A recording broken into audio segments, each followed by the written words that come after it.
Friends, ఈ వీడియోలో మనం ఎస్ఎస్‌సి జీడీకి సంబంధించిన మరొక ప్రీవియస్ పేపర్‌లోని అర్థమెటిక్ సెక్షన్ సాల్వ్ చేయబోతున్నాం. 12/1/2023 జరిగిన ఎగ్జామ్‌లో ఫోర్త్ షిఫ్ట్‌లో ఇవ్వబడిన అర్థమెటిక్ క్వెషన్స్ ఈ వీడియోలో సాల్వ్ చేద్దాం. First question. Without stoppages a train travels a certain distance with an average speed of 75 kilometers per hour. And with stoppages, it covers the same distance with an average speed of 65 kilometers per hour. How many minutes per hour does the train stop? మంచి question అండి. Time speed distance నుంచి question చదవండి ఏమంటున్నాడు. Without stoppages a train travels at distance with average speed of 75 kilometres per hour. ఒక రైలు అనేది ఎక్కడ ఆగకుండా వెళ్ళినట్లయితే దాని యొక్క యావరేజ్ స్పీడ్ ఎలా ఉందంట, 75 కిలోమీటర్స్ పర్ అవర్ ఉందంట. ఒకవేళ అది అన్ని చోట్ల ఆగుతూ వెళ్ళినట్లయితే దాని యొక్క average speed 65 kilometre per hour అవుతుంది. అయితే ప్రతి గంటకి కూడా ఆ ట్రైను ఎన్ని నిమిషాల పాటు ఆగుతుంది అంటున్నా. How many minutes per hour, how many minutes per hour, గంటకి ఎన్ని నిమిషాల పాటు ఆ ట్రైను ఆగుతుంది అని అడుగుతున్నాడు. ఫ్రెండ్స్, ముందుగా ఈ క్వెషన్‌కి మనం చాలా సింపుల్‌గా ఆన్సర్ చెప్పాలంటే, అసలు స్పీడ్ అనే దాని యొక్క అర్థం తెలవాలి. స్పీడ్ అంటే ముందు చెప్పేయడం కాదు, వెళ్ళే వేగం అని డెఫినిషన్ కాదు. మ్యాథమెటికల్‌గా అసలు వాట్ ఈజ్ స్పీడ్ అని మనం అర్థం చేసుకుంటే, the distance travelled by an object in a particular unit of time is nothing but the speed. ఒక నిర్దిష్టమైన కాలంలో ఒక వస్తువు ఎంత దూరం అయితే ప్రయాణిస్తుందో ఆ దూరాన్ని మనం ఏమంటామండి? స్పీడ్ అంటాం, వేగం అంటాం. అంటే ఇక్కడ వేగం అనేది మనకి అసలు దేన్ని ఇండికేట్ చేస్తుందంటే, మనం ప్రయాణించే దూరాన్నే ఇండికేట్ చేస్తుంది. ఇక్కడ ఇవ్వబడింది ఏదైతే ఉందో 75 కిలోమీటర్స్ పర్ అవర్ అంటే అర్థం ఏందంటే, ఒక గంటలో 75 కిలోమీటర్ల దూరం వెళ్తున్నామని. అంటే అక్కడ ప్రయాణిస్తున్న దూరం 75 కిలోమీటర్లని. స్పీడ్ 65 కిలోమీటర్ పర్ అవర్ అంటే ఆ గంట కాలంలో నువ్వు ప్రయాణిస్తున్న దూరం 65 కిలోమీటర్లని. అంటే స్పీడ్ అనేది ఎప్పుడు కూడా దూరాన్నే ఇండికేట్ చేస్తుందనేది జాగ్రత్తగా గమనించండి. ఆ డెఫినిషన్ గనక మనకు తెలిస్తే ఈజీగా చెప్పేయొచ్చు. ఇక్కడ 75 కిలోమీటర్స్ పర్ అవర్ స్పీడ్ అంటే ఒక గంటకి నువ్వు ప్రయాణిస్తున్న దూరం 75 అని. అంటే ఈ 75 కిలోమీటర్ల ప్రయాణిస్తానికి, ఈ 75 కిలోమీటర్ల ప్రయాణిస్తానికి నీకు పడుతున్న సమయం ఎంత అంటే 60 నిమిషాలు. గంట అంటే 60 నిమిషాలే గదా! మరి ఇక్కడ 65 కిలోమీటర్ పర్ అవర్ అంటే అర్థమైంది 65 కిలోమీటర్ల దూరం నువ్వు ప్రయాణిస్తున్నావని. కాబట్టి 65 కిలోమీటర్లు ప్రయాణిస్తానికి ఎంత సమయం పట్టిద్ది? 75 ప్రయాణిస్తానికైతే 60 నిమిషాలు పడితే, మరి 65 ప్రయాణిస్తానికి ఎంత సమయం పట్టిద్ది తీసుకున్నామనుకోండి. ఇది 15 5లు, 15 4లు. 5 అనేది 4గా మారుతున్నట్లే 13 5లు 13 52. కాబట్టి ఏం చెప్పొచ్చండి? 52 నిమిషాలు పడుతుంది. అంటే ఈ 65 కిలోమీటర్ల ప్రయాణానికి ఆ ట్రైన్‌కి పడుతున్న టైం అయితే 52 నిమిషాలే. గంటకేమో 60 నిమిషాలుంటాయి. అది ప్రయాణిస్తానికి 52 నిమిషాలు సమయం తీసుకుంటుంది. 52 ఇక్కడ ఏంటి అండి? మినిట్స్ అన్నమాట. ఓకే. మొత్తం గంటలో 52 నిమిషాల పాటు అది ప్రయాణిస్తుంది కాబట్టి, మిగతా 8 నిమిషాలు అది ప్రయాణించకుండా స్టాపేజ్‌ల దగ్గర ఆగిందని. కాబట్టి ఏం చెప్పొచ్చు? Option B is the correct answer. Just మనం స్పీడ్ యొక్క డెఫినిషన్ జాగ్రత్తగా అర్థం చేసుకుంటే ఆన్సర్ ఈజీగా చెప్పేయొచ్చు. మరొకసారి క్వెషన్ చూడండి జాగ్రత్తగా. ఇటువంటి క్వెషన్స్ ఈ మోడల్ చాలా ఎక్కువగా ఇస్తూ ఉంటాడు. ఇటువంటి క్వెషన్స్ చదువుతారు మీరు. అక్కడ ట్రైన్ అన్నాడు, కొన్ని చోట్ల బస్ అంటాడు, కొన్ని చోట్ల కార్ అంటాడు. ఏమైనా అనివ్వండి, కాన్సెప్ట్ అయితే మారదు. 75 వెళ్తానికైతే గనక గంట పడుతుంది అంటే 75 దూరం వెళ్తానికి, 75 కిలోమీటర్ల దూరం ప్రయాణిస్తానికి 60 నిమిషాల సమయం పడితే, మరి 65 కిలోమీటర్ల దూరం వెళ్తానికి, 65 కిలోమీటర్ల దూరం వెళ్తానికి ఎంత సమయం పట్టిద్ది తీసుకున్నామనుకోండి. సింపుల్ క్యాలిక్యులేషన్ అంతే. మీరు మీ ఇష్టం వచ్చిన నంబర్స్‌తో కొట్టేయొచ్చు. నేను కొట్టేసినట్టు 15తోనే క్యాన్సిల్ చేయాలని లేదు. 5తోనే మీ ఇష్టం క్యాన్సిల్ చేయండి. కాబట్టి 5 15లు 5 13.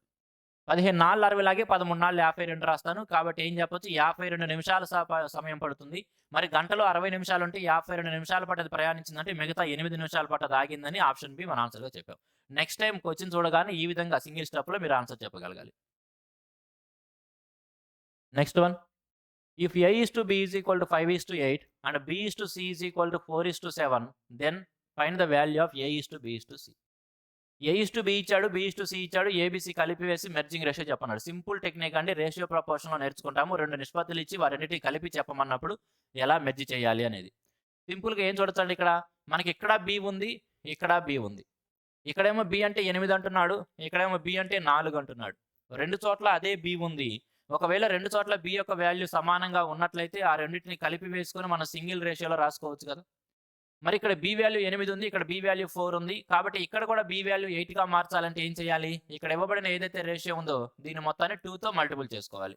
ఎందుకంటే ఇక్కడ 8 ఉంది, ఇక్కడ కూడా B వాల్యూ 8 చేయడానికి ఉన్న 4ని 2తో మల్టిపుల్ చేస్తే 8 అయిపోతుంది. మరి ఏదైనా ఒక నంబర్‌తో ఒక రేషియోని మల్టిపుల్ చేస్తున్నప్పుడు రేషియోలో ఉన్న ప్రతి టర్మ్‌ని మల్టిపుల్ చేయాలి. కాబట్టి ఇక్కడ B, C రెండిటిని కూడా మల్టిపుల్ చేయాలి 2తో. అటువంటప్పుడు 4 రెళ్ళు 8 అవుతుంది, 7 రెళ్ళు 14. కాబట్టి BC ఏమవుతుంది? 8:14. ఏ అంటే ఎంత అండి? A:B:C కావాలి మనకి. ఇప్పుడు ఏ అంటే ఎంత? 5. బి అంటే ఎంత అండి? ఎక్కడ చూసినా 8 కాబట్టి బి అంటే 8. మరి సి అంటే ఎక్కడ ఉంది? సి వాల్యూ ఎక్కడ ఉంది? 14 కాబట్టి 14. సింపుల్‌గా మెర్జ్ చేసేసాము.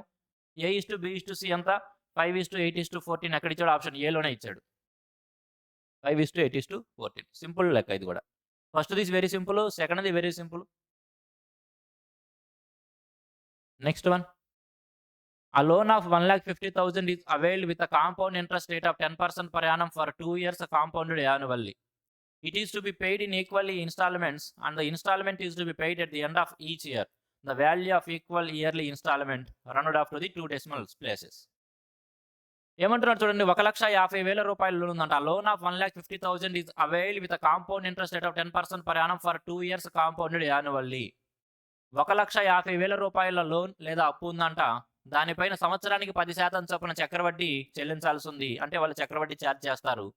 ఆ అప్పు ఏదైతే ఉందో దాన్ని మొత్తం ఒకేసారి కాకుండా 2 సమాన ఇన్‌స్టాల్‌మెంట్స్‌లో పే చేస్తారండి. Paid in equal yearly instalments and the instalment is to be paid at the end of the each year. ప్రతి సంవత్సరం చివరిలో ఒకసారి చెల్లించే విధంగా 2 సార్లలో 2 సంవత్సరాల్లో ఈక్వల్ ఇన్‌స్టాల్‌మెంట్స్‌లో ఆ యొక్క అప్పుని చెల్లించేశాడు. అటువంటప్పుడు ఒక్కొక్క ఇన్‌స్టాల్‌మెంట్ యొక్క విలువ ఎంత? అది కూడా ఏం చెప్పమంటున్నాడు? ఒక 2 డెసిమల్ ప్లేసెస్‌కి కుదించేసి చెప్పమంటున్నాడు. అంటే అప్రాక్సిమేట్‌గానే వస్తుంది. ఇక్కడ చూడండి, మనకి ప్రీవియస్ వీడియోలో కూడా అంటే ప్రీవియస్ పేపర్‌లో కూడా ఒక కాంపోనెంట్స్‌కి సంబంధించిన ఇన్‌స్టాల్‌మెంట్ క్వెషన్ ఇచ్చాడు. అదే విధంగా ఈ వీడియోలో కూడా ఇచ్చాడు. గత వీడియోలో కూడా చెప్పాను నేను. ఎలా చేసుకోవచ్చండి? డైరెక్ట్ సింగిల్ స్టెప్‌లో ఇన్‌స్టాల్‌మెంట్ క్వెషన్స్ ఎలా సాల్వ్ చేయొచ్చో చూపించాను. మనం ఏదైతే అప్పు ఉందో 1,50,000 అది తీసుకుంటున్నాం. 1,50,000 తరువాత ఇంట్రెస్ట్ రేట్ ఎంత అంటున్నాడంటే 10%. చక్రవడ్డీ ఎలా క్యాలిక్యులేట్ చేస్తా అంటున్నాడు? సంవత్సరానికి 10% కట్టాలంట. మరి 10% యొక్క ఫ్రాక్షన్ వాల్యూ ఏమిటి? 10% యొక్క ఫ్రాక్షన్ వాల్యూ ఏమిటండి? 1/10. అంటే అర్థం ఏమిటి? రూ. 10 అప్పుకి రూ. 1 వడ్డీ చెల్లించాలి. అంటే రూ. 10 అప్పు కాస్త ప్రతి సంవత్సరం ఎలా మారింది? 10, 11గా మారుతుంది అని అర్థం. అదే కదా 10% ఇంట్రెస్ట్ పే చేయడం అంటే, అది కూడా కాంపౌండ్ ఇంట్రెస్ట్ పే చేయడం అంటే 10 అనేది 11గా మారుతుంది. కాబట్టి ఏదైతే మన అప్పు ఉందో 1,50,000ని దేంతో మల్టిపుల్ చేస్తామంటే 10, 11గా మారింది. అదేవిధంగా సెకండ్ దానికి కావాలంటే కాంపౌండ్ ఇంట్రెస్ట్ అంటే వడ్డీ మీద వడ్డీ కాబట్టి ఈ పెద్ద నెంబర్ అదేవిధంగా 11 క్యారీ చేస్తాము. ఈ రెండిటి యొక్క సమ్ము 11, 10 2 కూడుకొని 21 ఇక్కడ రాసుకుంటాం.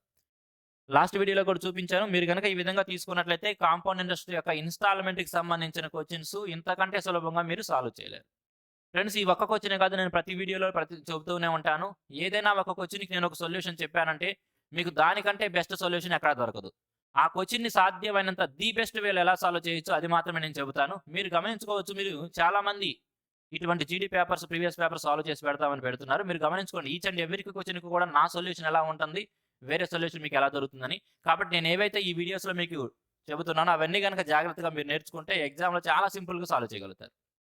ఇప్పుడు ఈ కాంపౌండ్ ఇంట్రెస్ట్ యొక్క ఇన్‌స్టాల్‌మెంట్ క్వెషన్ కూడా ఈ ఒక సింగిల్ స్టెప్‌తో మనం క్యాన్సిల్ చేయొచ్చు. ఏం తీసుకుంటున్నాం? మనకి ఏదైతే అప్పు ఇచ్చాడో అది. 10% ఇక్కడ ఇంట్రెస్ట్ రేట్ అంటున్నాడు. 10% యొక్క ఫ్రాక్షన్ వాల్యూ ఏంది? 1/10. ఆ 1/10 అంటే అర్థం ఏంది? రూ. 10 అప్పుకి రూ. 1 ఇంట్రెస్ట్ కలిసిద్ది. కాబట్టి 10, 11గా మారిద్ది. చక్రవడ్డీ అంటే ఏంటి? వడ్డీ మీద వడ్డీ. అంటే మొదటి సంవత్సరం వచ్చిన దాని వడ్డీ మీద వడ్డీ కాబట్టి 11 అదే విధంగా క్యారీ చేసి రెండోసారికి ఏమవుతుంది? మన వడ్డీ ప్లస్ అసలు 2 కలిసిపోయి అమౌంట్‌గా మారుతుంది కాబట్టి 11, 10 2 కలిపి 21గా రాసేసాం. మీరు సింపుల్‌గా గుర్తుంచుకోవాల్సిందంటే ఈ 11 అంతే తీసుకుంటున్నాం. ఈ 21 అంటే ఈ 2 కూడుతున్నాం. ఈ 11ని 10ని కూడి 21గా రాసేస్తున్నాం. ఈ విధంగా మీరు రాసి జస్ట్ క్యాలిక్యులేషన్ చేయగలిగితే ఈజీగా ఆన్సర్ వచ్చేసింది. 0, 0 క్యాన్సిల్ చేస్తున్నానండి. ఇక్కడ 3తో క్యాన్సిల్ చేస్తున్నాను. 3 ఏళ్ళు 3 5లు. ఇక్కడ 7తో మరలా క్యాన్సిల్ చేస్తున్నాను. 7 ఏళ్ళు 49, 10 కాబట్టి 7 1లు 30 కాబట్టి 7 4లు 28 పాయింట్ 20 ఉంటుంది కాబట్టి 7 3 సుమారుగా తీసేసుకుంటున్నాను. 2 సార్లే పోయిద్ది కానీ 7 3 21 కాబట్టి నేను 3 టైమ్స్ తీసేసుకున్నాను. ఎందుకంటే మనకు అబ్రాక్సిమేట్‌గానే కావాలి. కాబట్టి ఇప్పుడు ఏం చెప్పొచ్చు? 11 121 ఇంటూ 714.3. ఇక్కడ కూడా క్యాలిక్యులేషన్ కూర్చొని నేను ఒక్కొక్కటి 4 4 విధంగా రాస్తానని అనొద్దు. చెబుతూ ఉన్నాను మీకు, కాంపౌండ్ ఇంట్రెస్ట్ దగ్గర మనం క్యాలిక్యులేషన్లు అనేవి ఫీజిబుల్‌గా తీసుకొని వెళ్ళిపోవాలి కానీ కూర్చొని పట్టి నేను చేస్తానని మూర్ఖవాదన చేయకూడదు. ఒకసారి గమనించండి, ఇది 121, ఇది 714 కాబట్టి 120గా దీన్ని ఒకసారి మీరు గమనించుకుంటే 120 ఇంటూ 700 ఏమైంది? 84,000 కంటే ఎక్కువ అయింది. 84,000 కంటే ఎక్కువ ఉంటుంది మరియు కొద్దిగా ఎక్కువే 84,000 కింద ఇది 714 దాకా ఉంది. అంటే ఈ 120ని మరలా 14 సార్లు నువ్వు మల్టిపుల్ చేయాలి. కాబట్టి ఎంతవరకు వస్తుంది? 1200, 12,400 దాదాపు 2,000 దాకా ఎక్స్ట్రా వస్తుంది. 84తో పాటు పైన ఇంకా ఎక్స్ట్రా కావాలి మనకి. ఏం చెప్పొచ్చు అప్పుడు? ఆప్షన్ బి మన ఆన్సర్‌గా పెట్టుకోవచ్చు. 43కి ఆప్షన్ బి. ఎలా చెప్పావన్నా అంటే చూడండి, ఇది 120గా తీసుకుంటే ఇది 700. ముందుగా రౌండ్ ఫిగర్స్ చూడు. 12 ఏళ్ళు 84 కాబట్టి 84,000 అయింది. అయితే 84,000 కంటే పైనే ఉంది. ఎందుకంటే మనం దీన్ని 120గా దీన్ని 700 గాని ట్రీట్ చేసాం. ఇంకా ఇక్కడ 14 ఉంది. అంటే ఈ 120ని ఇంకా 14 సార్లు నువ్వు మల్టిపుల్ చేయాలి. 120ని 14 సార్లు నువ్వు మల్టిపుల్ చేస్తే గనుక ఏమైద్ది? 10 సార్లు ఏస్తే 1200 అవుతుంది. మరిలా 4 సార్లు అంటే 400 అంటే దాదాపు 1600 కంటే ఎక్కువ. దాదాపు 2000 దాకా ఎక్కువ వెళ్తుంది. కాబట్టి 84,000 కంటే 2000 దాటి వెళ్ళిపోయింది ఏముందంటే 86,000 సింపుల్‌గా ఆన్సర్ పెట్టేయొచ్చు. ఎప్పుడైతే 84,000 తప్పనిసరిగా ఉందని తెలిసిందో ఈ 2 ఆప్షన్‌లు ఎగిరిపోయినాయి. 84,000 కంటే ఇంకా దాదాపు 1600 పైన ఎక్స్ట్రా ఉంది కాబట్టి జస్ట్ 400 ఎక్కువ ఈ ఆప్షన్ కూడా తీసేసాం. సింపుల్‌గా ఆప్షన్ బినే మన ఆన్సర్ అయిపోయింది. ఓకే. ఈ విధంగా ఆలోచించండి గానీ ఇక్కడికొచ్చి నేను ఖచ్చితంగా ఒక 4 రాస్తా కూర్చుంటాను అనొద్దు. 43కి option B. Next one. A trader gains 12% after allowing a discount of 20% on the market price of article. Find his profit percentage if the article is sold at a market price allowing no discount. చూడండి, ఆ trader gains 12% after allowing a discount of 20% on the market price of the article. ఒక దుకాణదారుడంట ప్రకటిత ధర ఏదైతే ఉందో దానిపైన 20% discount ఇచ్చి అమ్మినప్పుడు 12% లాభం పొందుతున్నాడు. అర్థమైంది కదా? వాడు చెప్పక్కర్లేదు ఇక్కడ డిస్కౌంట్ ఆఫ్ 20% అది మార్కెట్ ప్రైస్ అని. ఈ మార్కెట్ ప్రైస్ అని వాడు ఇవ్వక్కర్లేదు, మనకే తెలవాలి. ఎందుకంటే ఎప్పుడైనా సరే డిస్కౌంట్ అనేది మార్కెట్ ప్రైస్ మీద క్యాలిక్యులేట్ చేస్తాం. కాబట్టి ఇక్కడ మనం అర్థం చేసుకోవాల్సింది ఏంటంటే 20% డిస్కౌంట్ ఇచ్చి అమ్మితే 12% లాభం వస్తుందంట. అర్థమైంది కదా? చెప్పిన ధర పైన 20% డిస్కౌంట్ ఇచ్చి అమ్మినప్పుడు వాడికి 12% లాభం వస్తుంది. లాభం దేని మీద క్యాలిక్యులేట్ చేస్తాం? కాస్ట్ ప్రైస్ పైన. తర్వాత ఏమంటున్నాడు చూడండి, find his profit percentage of the article is sold at a market price allowing no discount. ఒకవేళ ఏ డిస్కౌంట్ ఇచ్చి అమ్మకపోతే ఎంత శాతం లాభం వచ్చేది అంటున్నాడు. ఎంత సింపుల్‌గా చెప్పొచ్చు అంటే సింగిల్ స్టెప్‌లో చెప్పొచ్చు. మనకి కాన్సెప్ట్ అర్థం అవ్వాలి. డిస్కౌంట్ దేని మీద క్యాలిక్యులేట్ చేస్తామంటే మార్కెట్ ప్రైస్ పైన. ఎంత శాతం డిస్కౌంట్ ఇచ్చారన్నాడు? 20%. 20% డిస్కౌంట్ ఇచ్చావు అంటే మిగతా 80%కి అమ్మినట్టే కదా! కాబట్టి 80%కి అమ్మినప్పుడు మార్కెట్ ప్రైస్‌లో 80%కి అమ్మినప్పుడు నీకెంత వస్తుంది? 12% లాభం వస్తుంది. లాభాన్ని దేని మీద క్యాలిక్యులేట్ చేస్తాం? కాస్ట్ ప్రైస్ పైన. కాస్ట్ ప్రైస్ అంటే 100%. ఏ విలువైనా దానికి అది 100%. మరి 12% లాభం ఉందంటే 100%కి మరొక 12 యాడ్ అయిందంటే మొత్తం ఎంత వస్తుంది? 112 వస్తుంది. 80%కి అమ్మితే మనం పొందుతుంది 112. వాడంటున్నాడు ఏ డిస్కౌంట్ ఇవ్వకుండా అమ్మితే ఏమొస్తుంది అంటున్నాడు. ఏ డిస్కౌంట్ ఇవ్వలేదంటే చెప్పిన ధరకే అమ్మాము. మార్కెట్ ప్రైస్ ఎంతైతే చెబుతామో దానికే అమ్మాము. అంటే 100%కి అమ్మినట్టు. 80%కి అమ్మామంటే 112. మరి 100%కి అమ్మితే ఏమొచ్చిద్ది అనేదే మన ఆన్సర్. జస్ట్ సింగిల్ స్టెప్ అయిపోయింది. 24లు కొట్టేద్దాం. 25లు. 4తో మరలా ఇటు క్యాన్సిల్ చేశారనుకోండి. 4 8 32 అంటే 4 8లు. 28 ఇంటూ 5 25లు 100 8 40 140. కాబట్టి 140 పొందుతున్నామంటే అర్థం ఏందండి? 40% లాభం పొందుతున్నామని. That is option B. అయిపోయింది. మీరు క్వెషన్ మరలా చదవండి. సింగిల్ స్టెప్‌లో చేయండి. 20% డిస్కౌంట్ ఇచ్చి అమ్మితే 12% లాభం వస్తుంది అంటున్నాడు. 20% డిస్కౌంట్‌కి అమ్మామంటే 80%కి అమ్మినప్పుడు 80%కి అమ్మితే ఏమొస్తుందంట? 112% వస్తుందంట. ఒకవేళ డిస్కౌంట్ ఇవ్వకపోతే 100కి అమ్ముతాము. 80కి అమ్మితే 112 పొందుతుంటే 100కి అమ్మితే ఏం పొందుతామంటే 140. 140 అంటే అర్థమైంది 100 అసలు ధర పోగా పైన వచ్చిన 40 లాభం అని. కాబట్టి 40% profit. That is option B.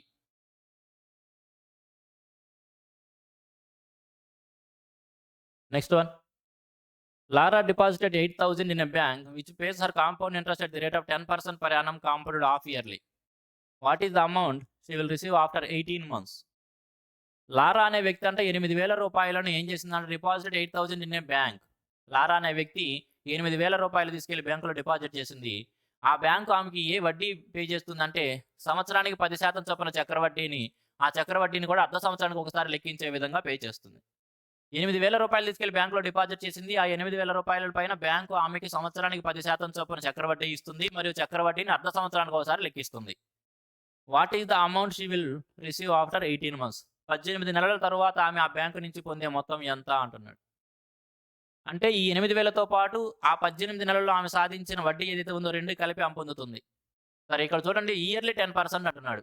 Friends, ఎప్పుడైతే సంవత్సరానికి 10% అన్నాడో 10% అన్నాడు, మరి వడ్డీ ఎలా లెక్కిస్తానంటున్నాడు? Half yearly లెక్కిస్తానంటున్నాడు. మరి అర్ధ సంవత్సరానికి ఏమైంది? ఇయర్లీ 10% అంటే మరి హాఫ్ ఇయర్కి ఏమైందండి? 5%. మరి 5% యొక్క ఫ్రాక్షన్ వాల్యూ ఏంది? 1/20. అంటే అర్థమైంది 1/20 అంటే 20 రూపాయల అప్పుకి 1 రూపాయి వడ్డీ వస్తుంది అని. అంటే ఎలా మారుతుంది? 20 రూపాయల అప్పు కాస్త 21గా మారుతుంది కదా వడ్డీని కలుపుకొని. అలా ఎన్ని అర్ధ సంవత్సరాలు ఉన్నాయంటే మొత్తం ఎంత అన్నాడు? 18 నెలలు అన్నాడు. 18 నెలల కాలంలో ఎన్ని అర్ధ సంవత్సరాలు ఉంటాయంటే 3 ఉంటాయి. ఎందుకంటే అర్ధ సంవత్సరం అంటే 6 నెలలు. కాబట్టి 18 నెలల కాలంలో ఎన్ని అర్ధ సంవత్సరాలు ఉంటాయంటే 3 ఉంటాయి. అంటే ప్రతి అర్ధ సంవత్సరానికి ఒకసారి, ప్రతి హాఫ్ ఇయర్‌కి ఒకసారి 20, 21గా మారుతుంది. అట్లాంటి 3 సైకిల్స్ ఉన్నాయి కాబట్టి 20 క్యూబ్ 21 క్యూబ్‌గా మారుతుంది. అంటే ఒకవేళ నీ యొక్క అప్పు లేదా నువ్వు ఏదైతే డిపాజిట్ చేసావో అది 20 క్యూబ్ వాల్యూ అయితే నువ్వు పొందేది 21 క్యూబ్ అవుతుంది. 20 క్యూబ్ అంటే ఏందండి? 8000. మరి 21 క్యూబ్ అంటే 92, 61. 8000 నువ్వు గనక డిపాజిట్ చేసినట్టయితే 92, 61 నువ్వు పొందుతావు అంటున్నాడు. వాడు లెక్కలో ఇచ్చింది కూడా అదేగా. ఆమె డిపాజిట్ చేసింది 8000 అంటున్నాడు. మరి 18 నెలల తర్వాత నువ్వు పొందేది ఎంత? 92, 61. ఎక్కడిచ్చాడు? Option A. Next question. In an election between two candidates, one candidate got 48% of the total valid votes.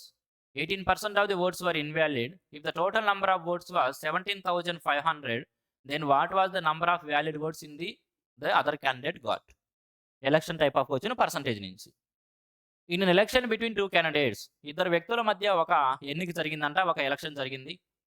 One candidate got 48% of the total valid votes. వాళ్ళిద్దరిలో ఒకడికి ఏమొచ్చినాయి అంటే మొత్తం వ్యాలిడ్ ఓట్స్ అంటే మొత్తం చెల్లిన ఓట్లలో 48% వచ్చినాయి.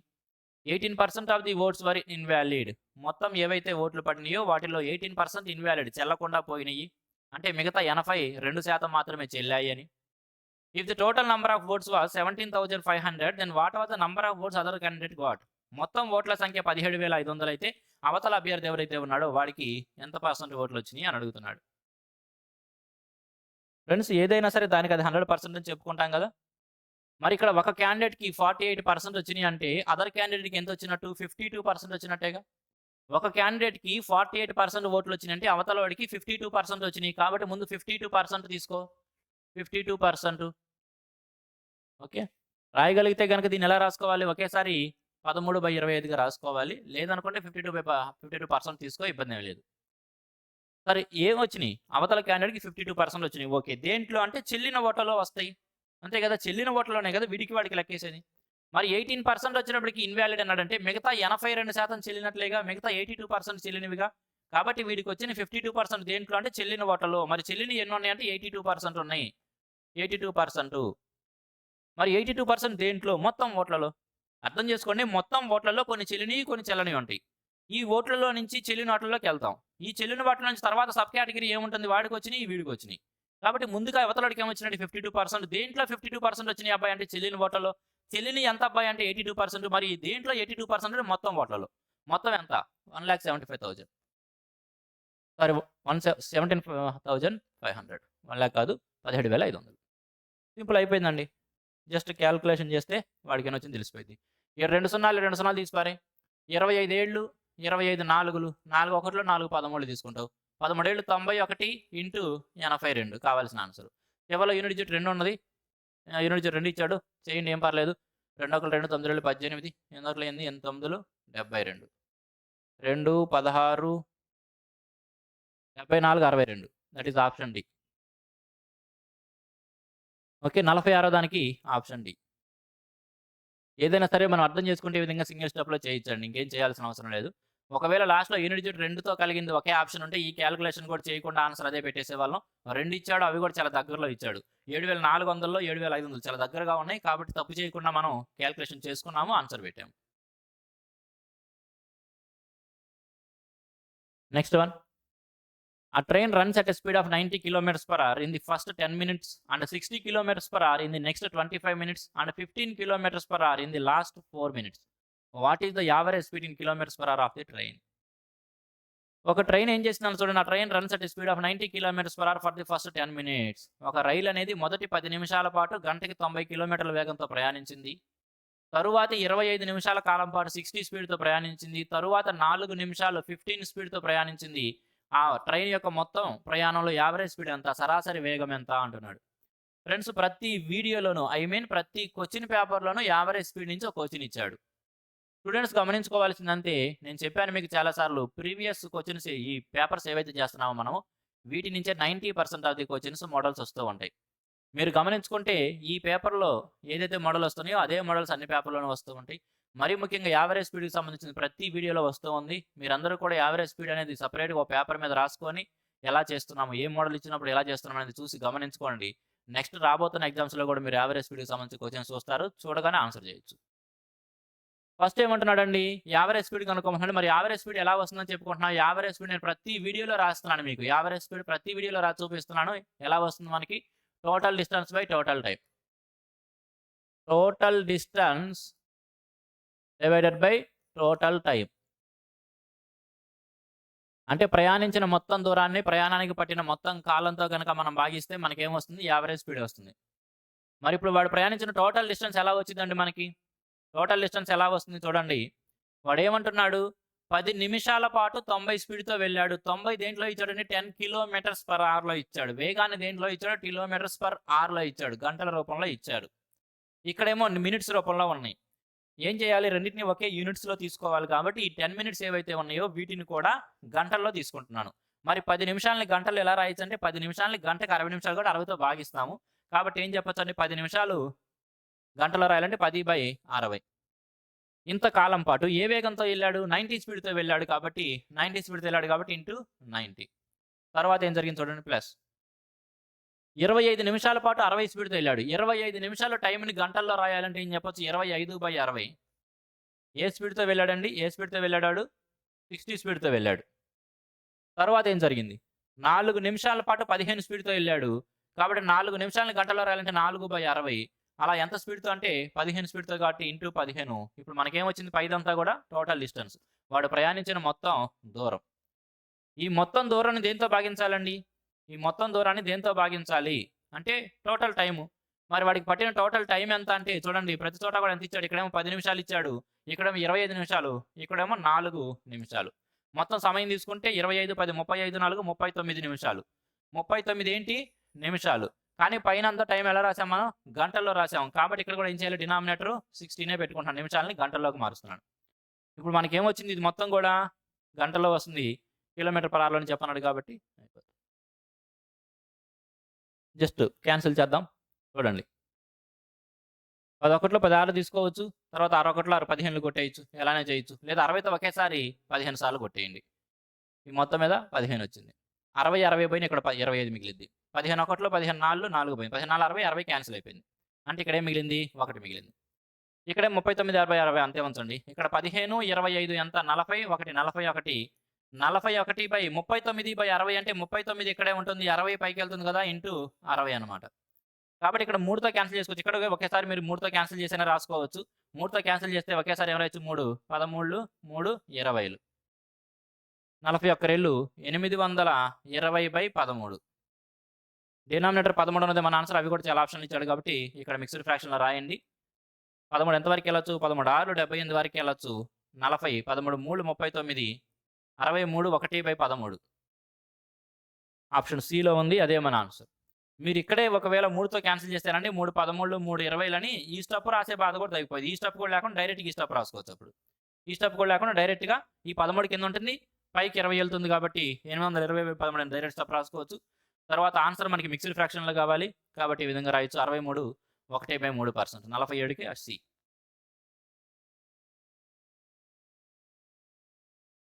Next one. The value of the following expression. మనకి కిందొక ఎక్స్‌ప్రెషన్ ఇచ్చాడు. Just simplification problem. దానికి వాల్యూ సింప్లిఫై చేసి చెప్పమంటున్నాడు. అదే ఇక్కడ కూడా ఇచ్చాను చూడండి. మనకి ఈజీగా ఉంటుంది కాబట్టి. ఓకే. అక్కడ చేయడం కష్టంగా ఉండదు. ఇక్కడ చూడండి ఒకసారి ఈజీగా చేసేద్దాం.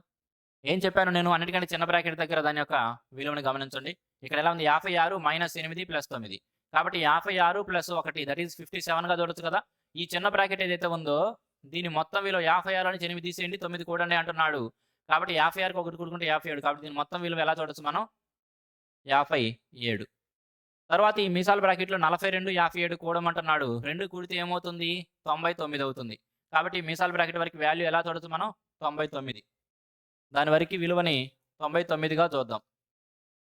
ఇక్కడ 1/9 ఇంటూ 99 అంటున్నాడు కాబట్టి 9 1లు 9 11. కాబట్టి ఏదైతే ఇంతవరకు వాల్యూ ఉందో 11 దాని యొక్క విలువ ఏం చెప్పొచ్చండి? 11. ఇప్పుడేం చెప్పొచ్చు? 11 + 108 ఏమవుతుంది? 119.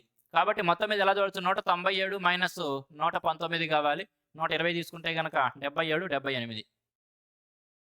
78 ఎక్కడ ఇచ్చాడో ఆప్షన్ బి. అదే మనకు కావాల్సిన ఆన్సర్. జస్ట్ సింపుల్‌గా సింప్లిఫై చేసి దానికోసం బాటమాస్ అని ఏది వాడాల్సిన అవసరం లేదు. 48 బి. Next one.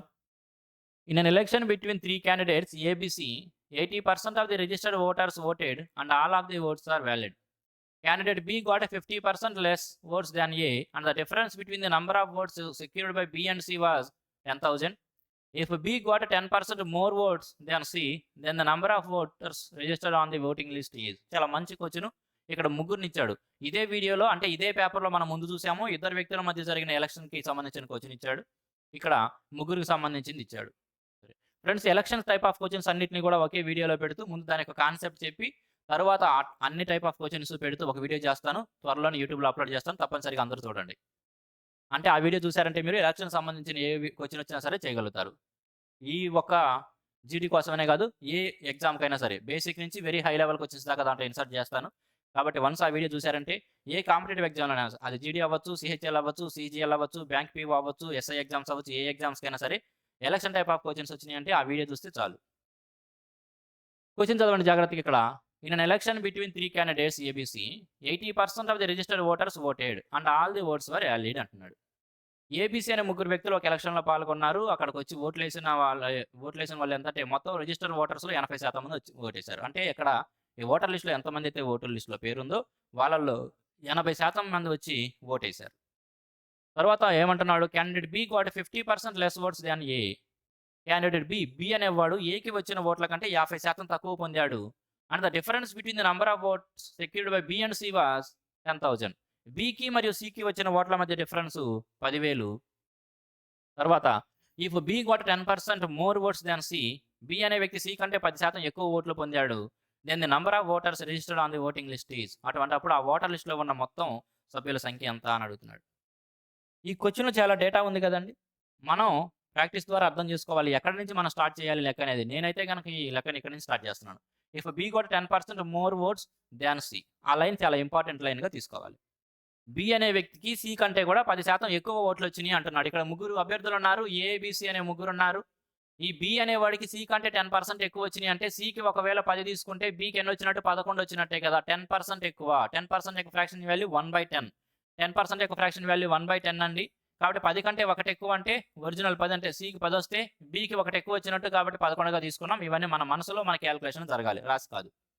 కాబట్టి సికి 10, బికి 11 తీసుకున్నాను. ఈ లైన్ వాడుకున్నాం. తరువాత పైన ఇంకో లైన్ ఇచ్చాడు చూడండి, అది చాలా ఇంపార్టెంట్ లైన్ కూడా. ఏమంటున్నాడు, B got 50% less votes than ఏ. బి అనేవాడు ఏ కంటే కూడా 50% తక్కువ వచ్చినాయి అంట. 50% అంటే సగమే కదండి. బి అనేవాడికి ఏలో సగం వచ్చినాయి అన్నాడు.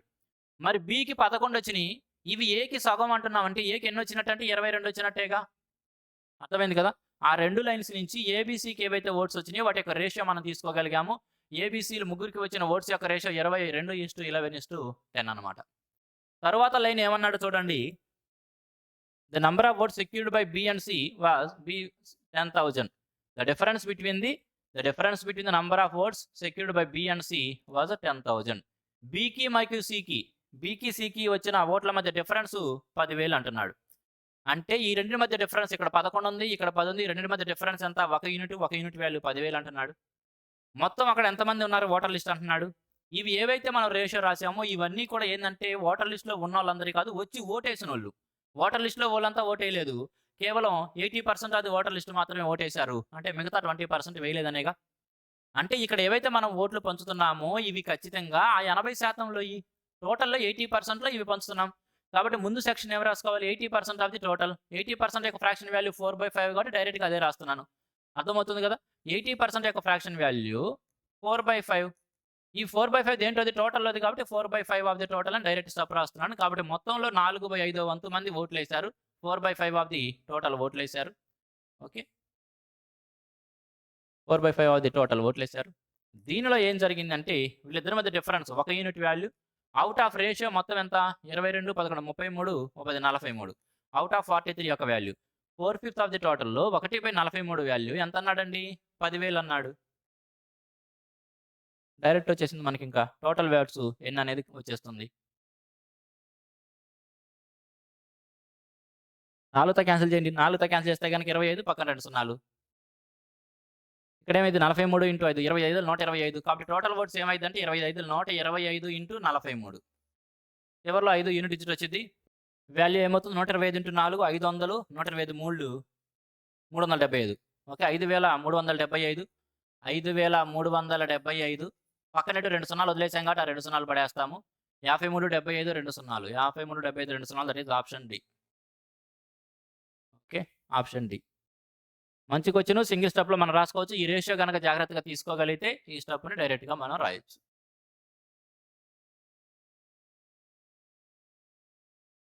Next one A salesman buys the 15 articles for rupees 10 and sells the 10 articles for rupees 15. Determine the percentage profit earned by the salesman. ఒక సేల్స్మ్యాన్ అనేవాడు 10 రూపాయలకి 15 వస్తువులు చొప్పున కొన్నాడు మరియు 15 రూపాయలకి 10 వస్తువులు చొప్పున అమ్మాడు. అటువంటప్పుడు వచ్చిన లాభ శాతం ఎంత అని అడుగుతున్నాడు. ఇటువంటి మోడల్ క్వశ్చన్ ఆల్రెడీ మనం ప్రీవియస్ వీడియోస్లో చేసాము. ముందుగా కాస్ట్ ప్రైస్ తీసుకున్నట్టు ఎంత పెట్టి కొన్నాడు ఎంతకు అమ్మాడు చూసుకోవాలి కదా లాభ శాతం లేదా నష్ట శాతం క్యాలిక్యులేట్ చేయాలంటే. ముందుగా ఎంత పెట్టి కొన్నాడు అంటే చూడండి 10 రూపాయలకి 15 వస్తువులు కొన్నాడు. 10 రూపాయలకి 15 వస్తువులు కొన్నాడు కాబట్టి ఒక్కొక్క వస్తువు యొక్క కాస్ట్ ప్రైస్ ఎలా వస్తుంది ఈ 10ని 15తో డివైడ్ చేస్తే అంటే 10ని 15 భాగాలు చేస్తే ఒక్కొక్క వస్తువు యొక్క వాల్యూ తెలుస్తుంది. కాబట్టి కాస్ట్ ప్రైస్ ఏమైంది ఆ 10ని 15 భాగాలు చేస్తున్నాను. ఇది కాస్ట్ ప్రైస్. మరి సెల్లింగ్ ప్రైస్ ఎలా అమ్మాడు చూడండి సెల్స్ 10 ఆర్టికల్స్ ఫర్ రూపీస్ 15 15 రూపాయలకి 10 వస్తువులు అమ్మాడు. 15 రూపాయలకి 10 వస్తువులు అమ్మాడు కాబట్టి ఆ 15ని మనం 10తో భాగిస్తే అంటే 10 భాగాలు చేస్తే ఒక్కొక్క దాని యొక్క సెల్లింగ్ ప్రైస్ వస్తుంది. కాబట్టి 15ని 10తో డివైడ్ చేస్తున్నాను. ఇప్పుడు ఇదేంది ఒక్కో దాని యొక్క సెల్లింగ్ ప్రైస్. మరి ఇక్కడ డైరెక్ట్గా కాస్ట్ ప్రైస్ సెల్లింగ్ ప్రైస్ ఎలా తీసుకోండి జస్ట్ క్రాస్ మల్టిప్లికేషన్ చేసుకొని 10 10లు ఎంత 100 15 15లు ఎంత 225 అంటే ఏం అర్థం చేసుకోవచ్చు మనం 100 రూపాయలు ఖర్చు పెట్టి 225కి అమ్మాడు. ఎంత లాభం వచ్చిందండి 125. అదేగా మనకు కావాల్సిన ఆన్సర్. 100 రూపాయలు ఖర్చు పెట్టావు 225కి అమ్మావు ఎంత ఎక్కువగా అమ్మావంటే 125కి ఆ 125% మనకు కావాల్సిన answer that is option D. Next question. When the same number is subtracted from each of 7, 9, 11 and 15, the resulting numbers are in proportion. The number subtracted is. Question చదవండి 7, 9, 11 మరియు 15 అనే ఈ 4 నెంబర్ల నుంచి కూడా ఏదో ఒక కామన్ నెంబర్ని ఈ 4 నుంచి తొలగిస్తే ఆ మిగిలిపోయిన నెంబర్స్ ప్రపోర్షన్లో ఉంటాయి అంటే అనుపాతంలో ఉంటాయి. అటువంటిప్పుడు ఈ 4 నుంచి కూడా తొలగించాల్సిన నెంబర్ ఏమిటి అని అడుగుతున్నాడు. క్వశ్చన్ అర్థమైంది కదండి. ఇక్కడ మనకు 4 నెంబర్స్ ఇచ్చాడు 7, 9, 11 మరియు 15.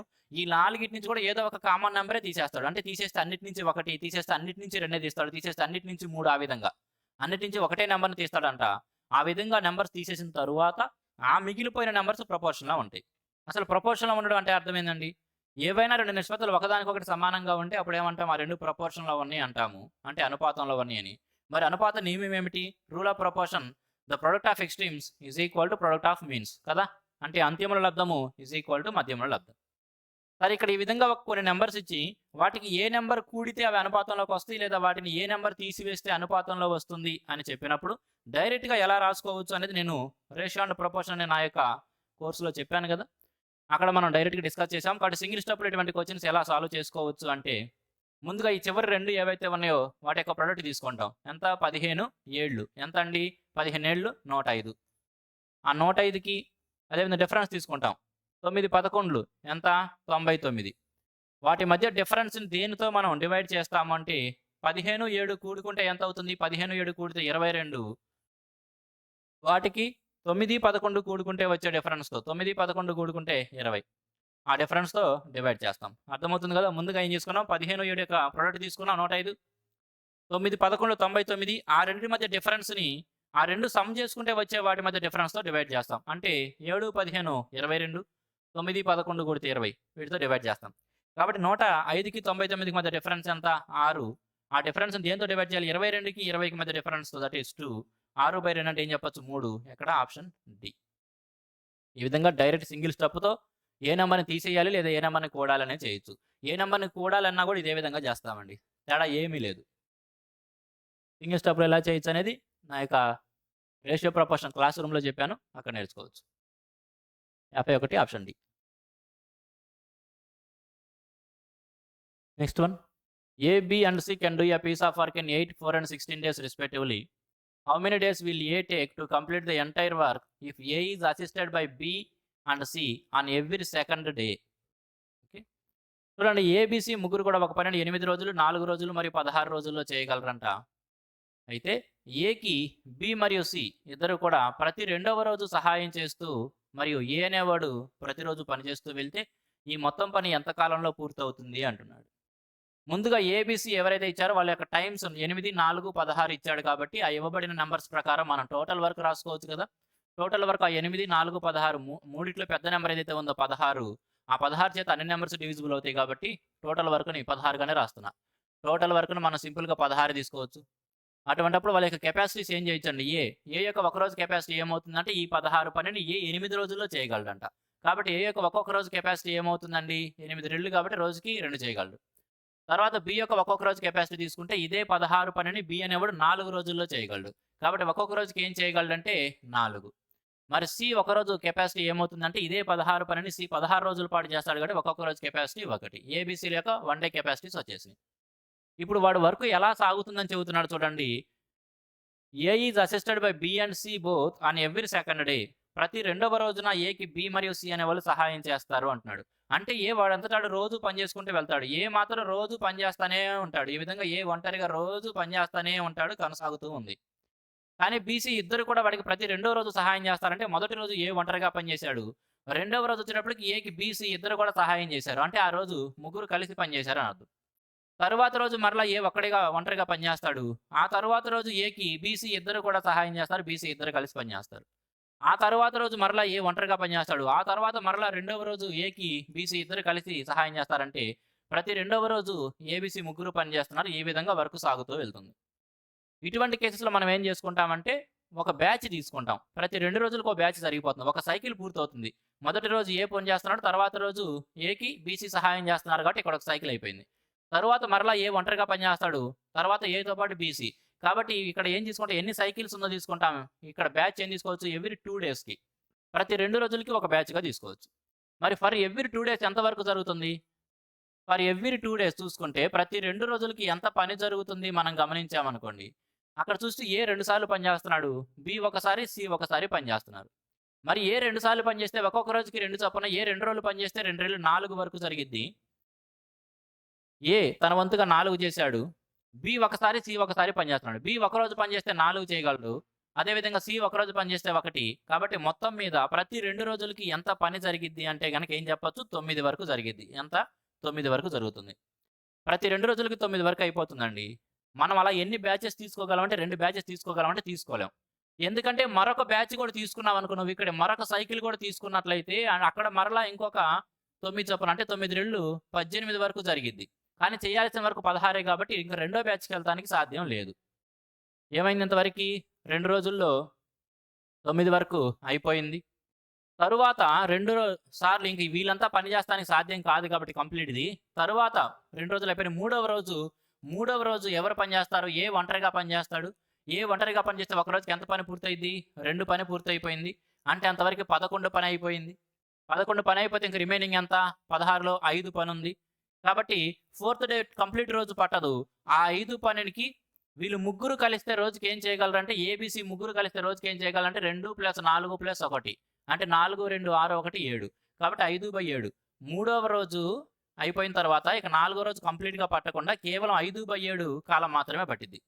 అంటే మొత్తం మీద ఏం చెప్పొచ్చు మనం? మొత్తం మీద ఏం చెప్పొచ్చంటే 3 రోజులు కంప్లీట్ జరిగినియి. వాటితో పాటుగా 4వ రోజు 5/7 వంతు టైం పట్టింది. కాబట్టి ఏం చెప్పొచ్చంటే 7 3 21 5 26/7.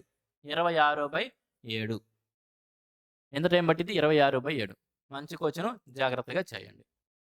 52 సి.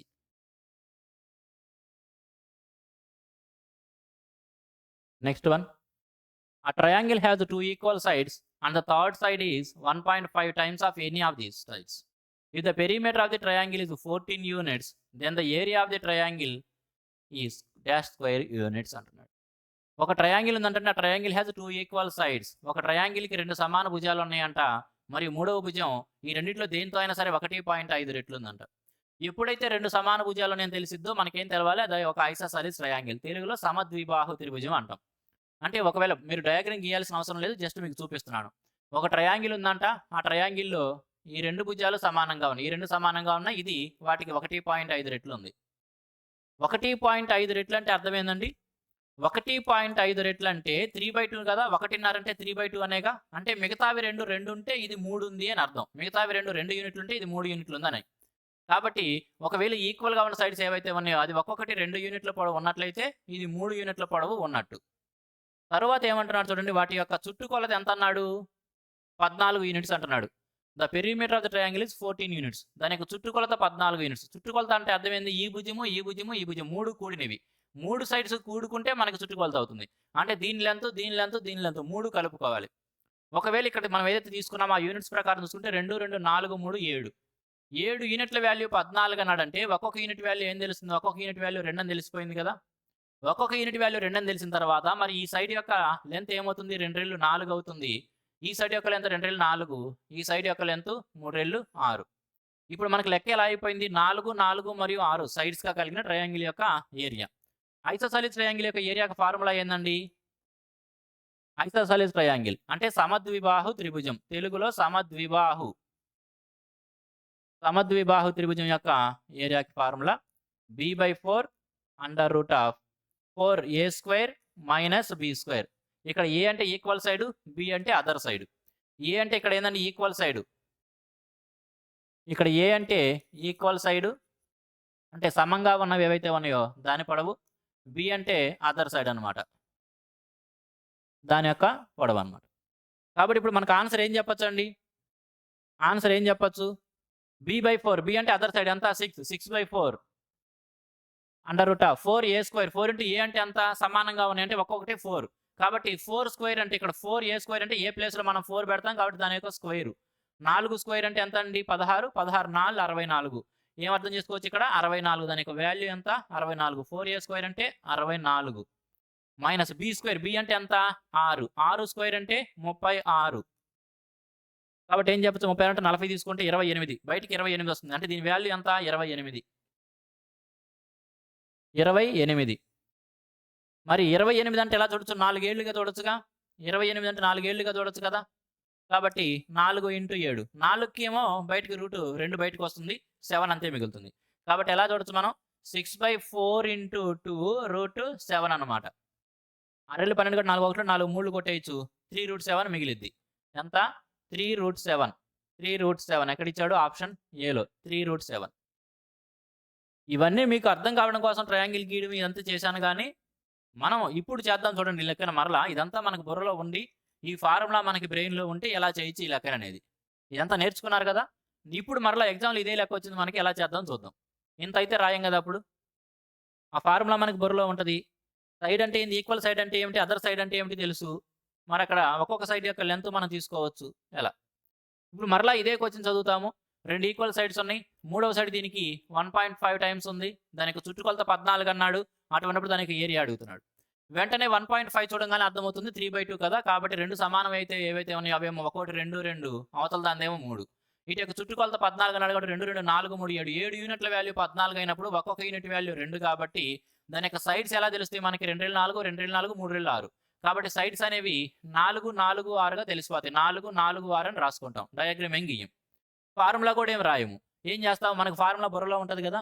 b/4 అంటే 6/4 √4a². ఏ అంటే 4. 4² అంటే 16. 16 4 64 మైనస్ b². బి అంటే 6. 6 6 36. ఈ స్టెప్ రాస్తావు. తర్వాత ఏం చేస్తాం మనం? 6/4 ఇంటూ 64 నుంచి 36 పోతే 28 కాబట్టి 28 4 ఏళ్ళు. 4కి రూట్ బయటకు వచ్చింది కాబట్టి 2 రాస్తాము. తర్వాత 7కి రాదు కాబట్టి √7 అంతే రాస్తాము. తర్వాత 6 రెళ్ళు 12 కాబట్టి 4తో కొట్టేస్తే 3 మిగిలిద్ది. కాబట్టి 3√7. 3√7 మన ఆన్సర్ చెప్పి రాస్తాం. ఈ విధంగా ఎగ్జామ్లో చేయాలంటే ఇందాక నేను ఏదైతే రాసి మీకు చూపించానో అదంతా మీరు 1 2 సార్లు ప్రాక్టీస్ చేయాలి, నేర్చుకోవాలి, బ్రెయిన్లో ఉంచుకోవాలి. ఆ తరువాత మనం ఈ విధంగా ఆన్సర్ చేయగలం. Okay, 3√7 is the correct answer. మంచి క్వశ్చన్. ఈ ఫార్ములా ఏదైతే రాశాను ఇందాక ఇక్కడ నేను అది నోట్ చేసుకోండి. డైలీ చదువుతూ ఉండండి, గుర్తుంటుంది. Next question. X was offering 2 successive discounts of 12% and 8% on an item, while Y was offering flat 20% discount on the same item. What is the difference between the overall discount given by X and Y? X అనే వ్యక్తి అంటే X was offering 2 successive discounts of 12% and 8% on an item. X అనే వ్యక్తి ఏమో 2 వరుస తగ్గింపులు ఇస్తున్నాడు. మొదటిది 12%, తర్వాతది 8%. అదే సమయంలో వై అనే వ్యక్తి ఒకేసారి 20% డిస్కౌంట్ ఇచ్చేస్తున్నాడు. అటువంటప్పుడు ఈ రెండిటి మధ్య ఏదైతే ఉందో, ఈ రెండిటి మధ్య what is the difference between the overall discount given by X and Y. ఈ ఎక్స్ మరియు వై ఇద్దరు ఇస్తున్న డిస్కౌంట్‌ల మధ్య ఓవరాల్ డిఫరెన్స్ ఎంతుంది అంటున్నాడు. ఫ్రెండ్స్, ఒకవేళ నంబర్ పరంగా చూసినట్టయితే ఎక్స్ 2 వరుస ఇస్తున్నాడు. ఒకటేమో 12, ఒకటి 8. ఒకవేళ ఆ 2 జస్ట్ మీరు కూడుకొని చూస్తే అది 20 అవుతుంది. ఇక్కడ వై ఒకేసారి 20% డిస్కౌంట్ ఇస్తానంటున్నాడు. ఇది కూడా 20 అవుతుంది. ఇటువంటి కేసెస్‌లో నంబర్ పరంగా చూస్తే ఆ 2 కూడినా ఒకటే అవుతుంది. ఈ ఒకటి సింగిల్‌గా ఇస్తున్నాడు. అది కూడా ఒకటే అవుతుంది. అటువంటి కేసెస్‌లో స్టూడెంట్స్ ఏమనుకుంటారంటే ఇది 12, 8, 2 20 కూడి ఇది 20 కాబట్టి అసలు డిఫరెన్సే లేదని 0% డిఫరెన్స్ అని ఆన్సర్ పెడుతూ ఉంటారు. ఒకవేళ ఆప్షన్‌లలో 0% అనేది కూడా ఇచ్చినట్టయితే ఎగ్జామినర్ ఎక్కువ మంది స్టూడెంట్స్ అదే గుర్తుపెడతారు. స్టూడెంట్స్‌ని ఖచ్చితంగా మిస్‌లీడ్ చేయాలనుకుంటే ఈ క్వెషన్ ఇచ్చిన ఎగ్జామినర్ 0% కూడా ఆప్షన్ కిందలో ఇవ్వాల్సింది. అలా కాకుండా వాడు 0% ఇవ్వలేదంటే ఖచ్చితంగా కొంతమంది స్టూడెంట్స్‌నైనా సేవ్ చేసినట్టే. సరే, ఇప్పుడు చూడండి ఎక్స్ అనేవాడు ఏమి ఇస్తున్నాడంట, 2 వరుస తగ్గింపులు ఇస్తున్నాడు. ఒకటేమో 12% తర్వాత మరలా 8% ఇస్తున్నాడు. వై అనేవాడు ఒకేసారి 20% డిస్కౌంట్ ఇచ్చేస్తానంటున్నాడు. ఈ రెంటి మధ్య అసల డిఫరెన్స్ ఎంత ఉంది అంటున్నాడు. ఫ్రెండ్స్, 2 వరుస తగ్గింపులు సింగిల్ డిస్కౌంట్‌గా చూసినప్పుడు ఎలా రాయొచ్చు అంటే ఈ 12, 8 అనేవి 12 + 8 మైనస్ 12 × 8/100 కదా! ఇంతవరకి 12, 8, 20 ఈ 20. కాబట్టి డిఫరెన్స్ అయితే ఇక్కడైతే లేదుగా. మరి ఇక మనకి డిఫరెన్స్ ఏముంది అంటే ఈ పక్కన ఏదైతే పోర్షన్ ఉందో 12 × 8/100 అనేది. ఇదే కదా మనకు కావాల్సిన డిఫరెన్స్. అర్థం చేసుకోండి, 12% మరియు 8% అనే 2 వరుస తగ్గింపులు దేనికి సమానంగా ఉంటాయి అంటే సింగిల్‌గా చూడమన్నప్పుడు మనం 12 + 8 మైనస్ 12 × 8/100 రాస్తాము. ఇక్కడ ఈ 12, 8 కూడితే 20, ఇక్కడ 20. కాబట్టి ఈ 20కి 20కి డిఫరెన్స్ ఇదైతే కాదు.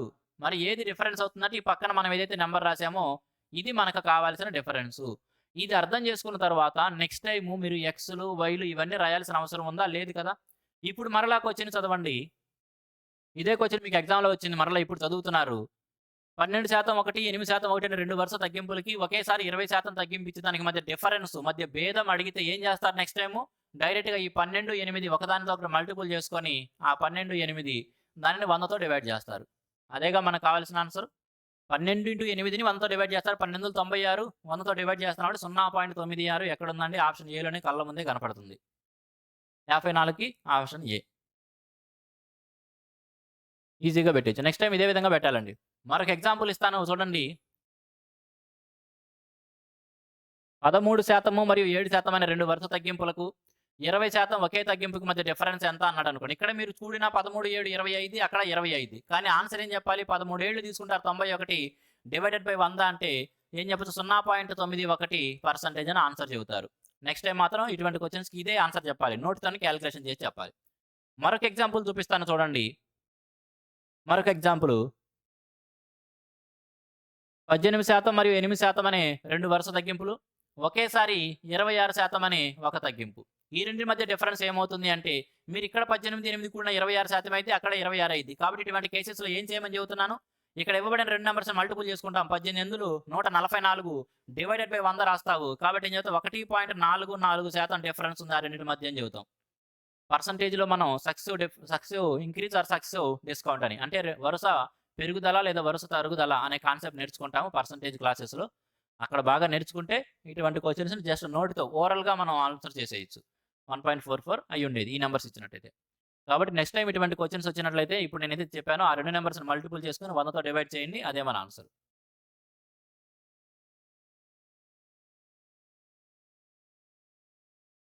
Next one. 2 trains having lengths of 550 meters and 650 meters are running parallel to each other in opposite directions at the speed of 68 kilometers per hour and 40 kilometers per hour respectively. In how much time in seconds they will cross each other? 550 మీటర్లు మరియు 650 మీటర్లు పొడవు కలిగిన 2 రైళ్లు ఒకదానికొకటి ఎదురుగా వరుసగా 68 km/h మరియు 40 km/h వేగాలతో ప్రయాణిస్తూ ఉన్నట్లయితే ఆ రెండు ఒకదానినొకటి పూర్తిగా దాటుకోవడానికి ఎంత సమయం పట్టిద్ది? ఆ సమయాన్ని సెకండ్లలో చెప్పండి అని అంటున్నాడు క్వెషన్‌లో. అర్థమైంది కదండీ! రెండు ట్రైన్స్ ఒకదానికొకటి ఎదురెదురుగా వస్తున్నాయి. మరియు ఆ రెంటి యొక్క లెంగ్త్‌లు తెలుసు. ఆ రెంటి యొక్క స్పీడ్స్ తెలుసు. ఒకదానినొకటి ఎంత సమయంలో దాటుకుంటాయి? అవి కూడా సెకండ్స్‌లో చెప్పండి అంటున్నాడు. ఫ్రెండ్స్ గమనించండి, ఇక్కడ దీనికి ఆన్సర్ చెప్పాలంటే మనం ఏం చేస్తాము? ఎదురెదురుగా వస్తున్న 2 ట్రైన్స్ యొక్క లెంగ్త్‌లు ఏవైతే ఉంటాయో ఆ రెండిటి యొక్క సమ్ము తీసుకుంటాం. అంటే దీని పొడవు, దాని పొడవు 2 కలుపుకొని ఆ పొడవుని డిస్టెన్స్‌గా తీసుకుంటాం. దీని వేగం, దాని వేగం. రిలేటివ్ స్పీడ్ ఏమైద్ది? ఎదురెదురుగా వస్తున్నాయి కాబట్టి రిలేటివ్ స్పీడ్ ఒకదాన్ని కూడుకుంటాము. కాబట్టి సింగిల్ అదే డైరెక్ట్ సింగిల్ స్టెప్ రాయొచ్చు. పైన ఏమిస్తున్నాడు చూడండి, రెండిటి యొక్క లెంత్లు ఎలా ఉన్నాయన్నాడు. 550 మీటర్లు మరియు 650 మీటర్లు ఆపోజిట్‌లో వస్తున్నా, సేమ్ డిస్టెన్స్‌లో వెళ్తున్నా లెంత్లయితే కూడుకుంటాం. కాబట్టి 2 కూడుకున్నట్లయితే 5, 6, 11 ఒక 100 1200. లెంత్ అయితే ఏం చెప్పొచ్చు 1200. అది దేంట్లో ఉందండి, మీటర్లలో ఉంది. జాగ్రత్తగా నేను జస్ట్ చూపిస్తున్నాను మీకు ఎమ్ అని. మీరు రాయాల్సిన అవసరం లేదు. 1200 మీటర్‌లో ఉంది. డివైడెడ్ బై స్పీడ్ ఏమైంది, 2 కూడా ఆపోజిట్ డైరెక్షన్‌లో వస్తున్నాయి కదా, 2 కూడా ఆపోజిట్ డైరెక్షన్‌లో వస్తున్నాయి కాబట్టి రిలేటివ్ స్పీడ్ ఏమైంది, రెండిటిని కూడుకుంటాం. ఇక్కడేమో 68, ఇక్కడేమో 40. కాబట్టి 2 కూడితే ఏమైంది 108. 2 కూడితే ఏంది 108. ఇదేంటిదండి, kilometre per hour. Kilometre per hour. Answer మాత్రం మనకి దేంట్లో కావాలి, సెకండ్స్‌లో కావాలి. ఫ్రెండ్స్ గమనించండి, అన్నిటిని కూడా ఒకే యూనిట్స్‌లో రాయాలి కదా. ఇవేమో మీటర్లలో ఉన్నాయి, ఇవేమో కిలోమీటర్ పర్ అవర్‌లో ఉంది. కాబట్టి ఈ కిలోమీటర్ పర్ అవర్ ఏదైతే ఉందో దీనిని మనం ఎలా రాసుకోవాలి, మీటర్ పర్ సెకండ్‌గా రాసుకోవాలి కదా. అప్పుడు మాత్రమే మీటర్‌కి, మీటర్ పర్ సెకండ్‌కి మనకు ఆన్సర్ సెకండ్‌లో వచ్చేది. కాబట్టి ఈ కిలోమీటర్ పర్ అవర్ యూనిట్లలో ఉన్నదాన్ని మీటర్ పర్ సెకండ్‌లోకి మార్చాలంటే ఈ 108 కిలోమీటర్ పర్ అవర్ అనే వేగాన్ని మీటర్ పర్ సెకండ్‌లో చెప్పాలి. కాబట్టి పైన కూడా మనం ఎం తీసేద్దాం. జస్ట్ మీకు అర్థం కావడం కోసం రాశాను. ఇప్పుడు 108 కిలోమీటర్ పర్ అవర్ అనే వేగాన్ని మీటర్ పర్ సెకండ్‌లోకి మార్చాలంటే ఏం చేస్తాం, ఇంటూ 5/18. 5/18 అంటే మరలా పైకి వెళ్ళేది కదా. కాబట్టి ఇంటూ 18 రాశాను. సింగిల్ స్టెప్‌లో రాసుకోగలగాలండి. మనం కాన్సెప్ట్ బాగా తెలుసుకోవాలి. దాన్ని బాగా ప్రాక్టీస్ చేయాలి. అప్పుడు ఈ విధంగా ఎగ్జామ్స్‌లో సింగిల్ స్టెప్‌లో రాసుకోవాలి. ఇప్పుడు 18తో కొట్టేయచ్చండి ఒకేసారి. 18 6 5 6 30 కాబట్టి 30 40 సార్లు కొట్టేయచ్చు. కాబట్టి 40 సెకన్లు. ఎక్కడ, option D. Option D 40 is the correct answer. 55కి D. Next one. The average of the first 4 prime numbers that are odd is. మొదటి 4 బేసి సంఖ్యల యొక్క సగటు అడుగుతున్నాడు. వెరీ సింపుల్ క్వెషన్ కదండి. మొదటి 4 బేసి సంఖ్యలు ఏమవుతాయి, 2 అనేది ఈవెన్ నెంబర్ కాబట్టి దాన్ని తీసేస్తాం. కాబట్టి తర్వాత ఏమున్నాయండి, 3, 5, 7, 11 ఇవే కదా మొదటి 4 వరుస బేసి ప్రధాన సంఖ్యలు. కాబట్టి 3, 5, 7, 11 యావరేజ్ అడుగుతున్నాడు. యావరేజ్ ఎలా వచ్చింది, సమ్ బై నంబర్. వాటి యొక్క మొత్తాన్ని ఎన్ని నంబర్లు అయితే ఉన్నాయో దాంతో డివైడ్ చేసుకోవాలి. మరి ఈ మొత్తం కూడితే ఏమైంది, 5, 3, 8, 7, 15, 11, 26. దాన్ని దేంతో డివైడ్ చేయాలంటే 4 సంఖ్యలు ఉన్నాయి కాబట్టి 4తో డివైడ్ చేస్తాము. ఏమైంది, 4 6 24, 4 6 24, ఇంకా 2 ఉంటుంది, 4 5 20, 6.5. ఎక్కడ, option B. Very simple question. 56కి B.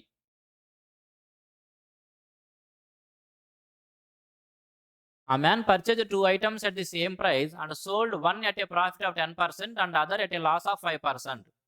If the difference between these two selling prices is rupees 60, then what is the sum of the cost price of these two articles?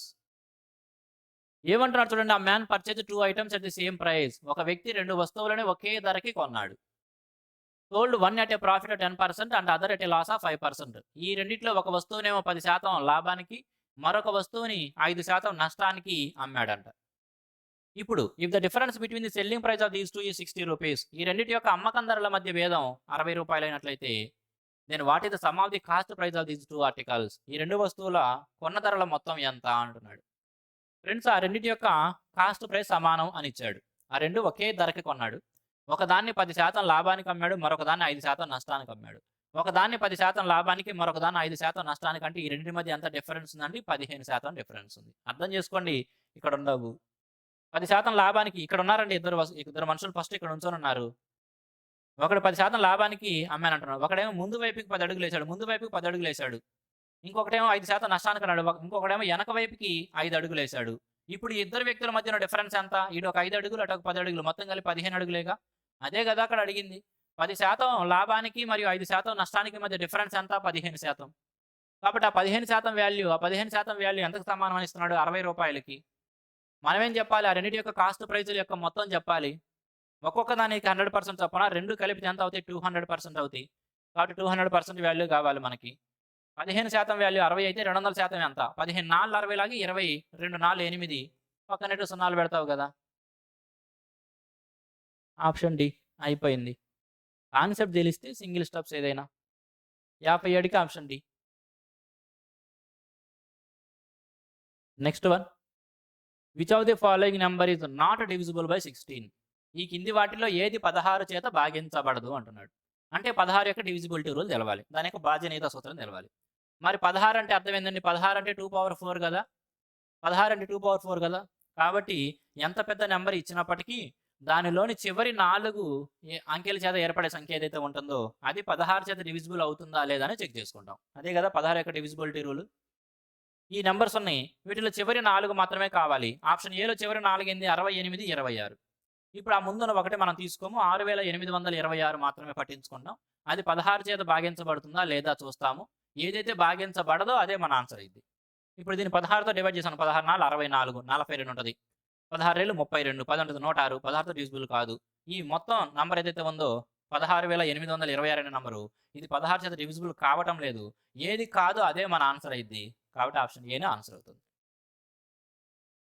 58కి option A. Next one. If 125 identical small spheres are made from a solid sphere of diameter 15 centimeters, then what is the surface area in centimeter square of each of the small sphere? If 125 identical small spheres are made from a solid sphere of diameter 15 centimeters అంటున్నాడు. ఏమన్నాడండి? 15 సెంటీమీటర్ల diameter కలిగిన ఒక పెద్ద sphere నుంచి ఒక పెద్ద sphere ఉందంట, 15 సెంటీమీటర్ల డయామీటర్ కలిగిందంట. దీన్ని కరిగించేసి 125 చిన్న చిన్న గోళాలుగా మార్చాడు. 125 చిన్న చిన్న గోళాలుగా మార్చాడు. అంటే ఈ విధంగా 125 చిన్న చిన్న గోళాలుగా మార్చాడు దీన్ని కరిగించేసి. అయితే ఈ చిన్నగా ఏర్పడింది ఏదైతే ఉందో దాంట్లో then what is the surface area of each of the small sphere. ఈ చిన్నగా ఏర్పడిన దాంట్లో ప్రతి ఒక్క దాని యొక్క సర్ఫేస్ ఏరియా ఎంత, ప్రతి ఒక్క దాని యొక్క ఉపరితల వైశాల్యం ఎంత అంటున్నాడు. ఫ్రెండ్స్, ఇటువంటి కేసెస్లో ఏం చెప్పుకుంటామంటే ఈ పెద్దది ఏదైతే కరిగించాడో దాని యొక్క వాల్యూము ఈ చిన్నవి ఏవైతే తయారైనాయో వాటన్నిటి యొక్క మొత్తం వాల్యూమ్ సమానంగా ఉంటాయి కదా. కాబట్టి పెద్దదాని యొక్క వాల్యూమ్ ఎలా వచ్చింది మనకి? 4/3 πr3. చిన్న స్పియర్లకైనా సరే 4/3 πr3. ఇటువైపు 4/3 π, ఇటువైపు 4/3 π క్యాన్సిల్ చేస్తాం కదా. కాబట్టి అసలు రాయాల్సిన అవసరం లేదు. ముందు ఒకసారి రాసి చూపిస్తాను, తర్వాత అర్థం చేసుకోండి. మీరు కూడా రాయకుండా చూడండి. అంటే ముందుగా పెద్దది ఏదైతే ఉందో, పెద్ద స్పియర్ ఏదైతే ఉందో దాని యొక్క వాల్యూము చిన్నవి ఏవైతే ఉన్నాయో ఏర్పడినవేవో వీటన్నిటి యొక్క వాల్యూమ్స్కి సమానం అవ్వాలి. మరి పెద్దదాని యొక్క వాల్యూమ్ ఎలా తీసుకుంటాము? 4/3 πr3 ఈజ్ ఈక్వల్ టు చిన్నదానికి కూడా అదే రాస్తామండి. అటువంటివి ఎన్ని ఉండే 125 ఉన్నాయి కాబట్టి 125 ఇంటూ ఒక్కొక్క దాని యొక్క వాల్యూమ్ ఎంత? దానికైనా సరే 4/3 πr3. దానికి కూడా రేడియస్ r అయితే దానికి కూడా r3. మరి ఇటువైపు 4/3 π, ఇటువైపు 4/3 π ఉంటే కొట్టేస్తాం కాబట్టి ఇక రాయడం దేనికి అంటున్నాను నేను. రాయమాకండి నెక్స్ట్ టైం నుంచి కూడా. ఇంకేం తీసుకున్నాం మనం? ఈ r3 is equal to 125 into దాని యొక్క రేడియస్ క్యూబ్ కదా. అదే రాసుకుందాం డైరెక్ట్గా. మరి పెద్దదాని యొక్క రేడియస్ ఏమైందండి? దీని యొక్క డయామీటర్ 15 అన్నాడు, వ్యాసం 15 అన్నాడు కాబట్టి రేడియస్ అంటే దాంట్లో సగం అంటే 15/2. అంటే 15/2 ఏం రాయాలి? Whole cube. దేనికి సమానం అయిద్దండి? 125 ఉన్నాయి అట్లాంటివి. ఒక్కొక్క దాని యొక్క రేడియస్ r అంటున్నాను. ఆ r యొక్క క్యూబ్కి సమానం అయింది. ఈ 125ని ఎలా చూద్దాం మనం? 5 క్యూబ్గా చూద్దాం. దాన్ని 5 క్యూబ్గా చూద్దాం. దాన్ని 5 క్యూబ్గా చూద్దాము. ఇక్కడ 5 క్యూబ్ ఇంటూ r క్యూబ్. మరి ఎలా రాసుకోవచ్చు? 5కి క్యూబ్ ఉంది, rకి క్యూబ్ ఉంది. కాబట్టి రెండింటికి కలిపేసి ఒకే క్యూబ్ రాద్దాం. 5r క్యూబ్గా రాద్దాం. 5r రాసేసి హోల్ క్యూబ్ అనమాట. ఇటేపు దీనికి హోల్ క్యూబ్ ఉంది, దాటేపు దానికి హోల్ క్యూబ్ ఉంది. ఎప్పుడైతే ఎక్స్పోనెంట్స్ ఈక్వల్ అయినాయో కింద బేసెస్ ఈక్వల్ అవుతాయి కదా. కాబట్టి 15/2 ఈజ్ ఈక్వల్ టు 5r. పైన ఎక్స్పోనెంట్స్ కూడా రెండింటికి ఉన్నాయి కాబట్టి రెండింటిని కూడా నెగ్లెక్ట్ చేసేసి సింపుల్గా ఎలా చూడొచ్చు మనం? 5r is equal to 15/2. తర్వాత ఏం క్యాన్సిల్ చేయొచ్చు? 5 1లు 5 3లు క్యాన్సిల్ చేయొచ్చు. r is equal to 3/2. r యొక్క వాల్యూ ఎంత వచ్చింది? 3/2. r యొక్క వాల్యూ 3/2. ఓకే, రేడియస్ వచ్చేసింది. ఇప్పుడు దీని యొక్క సర్ఫేస్ ఏరియా కావాలి. ఈ స్ఫియర్ ఏదైతే ఉందో గోళం యొక్క సర్ఫేస్ ఏరియాకి ఫార్ములా అయింది, దాని యొక్క సర్ఫేస్ ఏరియాకి ఫార్ములా అయింది ఉపరితల వైశాల్యానికి 4πr² కదా. మరి 4 ఇంటూ π అంటే 22/7 r². r అంటే ఎంత తీసుకున్నాం మనం? 3/2. దాని యొక్క స్క్వేర్ 3/2ని స్క్వేర్ చేస్తే ఏమైందండి? 9/4 కదా. మరి ఇప్పుడు ఏం చెప్పొచ్చు? 4 4లు తీసేయచ్చు. 9 వాడు పై రూపంలో ఇచ్చాడు కాబట్టి 22/7 రాయకుండా దాన్ని పైగానే ఉంచేయండి. వాడు పై అడుగుతున్నాడు కాబట్టి అదే ఉంచితే 9π ఎక్కడంటే ఆప్షన్ ఏ. ఒకవేళ వాడు ఫ్రాక్షన్ టైప్లో డెసిమల్ టైప్లో ఇస్తే పై వాల్యూ 22/7కి రాసుకుంటాం. వాడు పై అంతే ఉంచేసాడు కాబట్టి మనం కూడా పై 22/7 బదులు పైన అంతే ఉంచేస్తే 9π మనకు కావాల్సిన ఆన్సర్ అయింది. ఫ్రెండ్స్, మెన్సరేషన్కి సంబంధించి ఫార్ములాలన్నీ చెప్పాను అని చెప్పి చాలామంది స్టూడెంట్స్ ఈ జీడీ చూసే వాళ్ళంతా అడుగుతున్నారు. కాబట్టి మీ అందరికీ నేను ఒకటైతే చెప్పదలుచుకున్నాను. చూడండి, మెన్సరేషన్కి సంబంధించి 2D 3D మరియు 3D అన్నిటికి సంబంధించిన ఫార్ములాలకు సంబంధించిన వీడియోస్ 2 వీడియోస్ నేను మన యాప్లో అప్లోడ్ చేస్తాను. ఇవాళ సాయంత్రం అప్లోడ్ చేస్తాను. ఈ వీడియో మీరు చూసిన తర్వాత యాప్లోకి వెళ్ళండి. దాంట్లో 2D అండ్ 3D మెన్సరేషన్ సంబంధించిన ప్రతి ఒక్క ఫిగర్కి సంబంధించిన కంప్లీట్ ఫార్ములాస్ అన్ని కూడా ఎక్స్ప్లెయిన్ చేస్తూ వీడియోస్ ఉంటాయి. 2 వీడియోలు అప్లోడ్ చేస్తాను. ప్రతి ఒక్కళ్ళు చూడండి. యాప్ నేమ్ మన ఛానల్ నేమ్ ఏనండి క్వాంట్ అబ్సెషన్.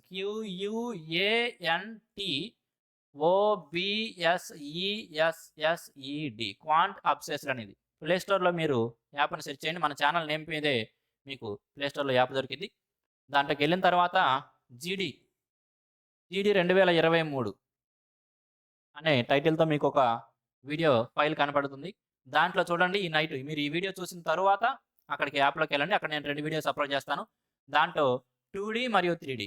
2డీ అంటే ఈ 2 కూడా మెన్సురేషన్‌కి సంబంధించినవి. కొంతమంది 2డీని వైశాల్యాలు మనం ఆ విధంగా అంటూ ఉంటాం తెలుగులో. 3డీ అంటే ఘనపరిమాణాలు, వక్రతల వైశాల్యాలు వీటి గురించి. 2డీ, 3డీ రెండిటికి సంబంధించింది కంప్లీట్ మెన్సురేషన్ ఏదైతే ఉందో దీనికి సంబంధించిన అన్ని ఫార్ములాలు ఆ వీడియోస్‌లో ఉంటాయి. మీరు ఆ వీడియోస్ చూడండి. ఓకే. వన్స్ ఆ వీడియో చూడడమే కాదు, దాంట్లో నేను చెప్పిన ఫార్ములాలన్నీ మీరు నోట్స్ రాసుకోండి. నోట్స్ రాసుకొని డైలీ చదవండి. ఎందుకంటే మీకు ఎగ్జామ్ ఫిబ్రవరి 20 అట్లా స్టార్ట్ అవుతాయి. ఇక్కడ నుంచి సుమారుగా ఎట్లా చూసుకున్నా సరే జనవరి నెల అంతా ఖాళీగా ఉంది. డిసెంబర్‌లో ఈ యొక్క 20 రోజులు, ఆ యొక్క 20 మొత్తం మీద ఒక 55, 60 రోజులైతే సుమారుగా ఉంటాయి.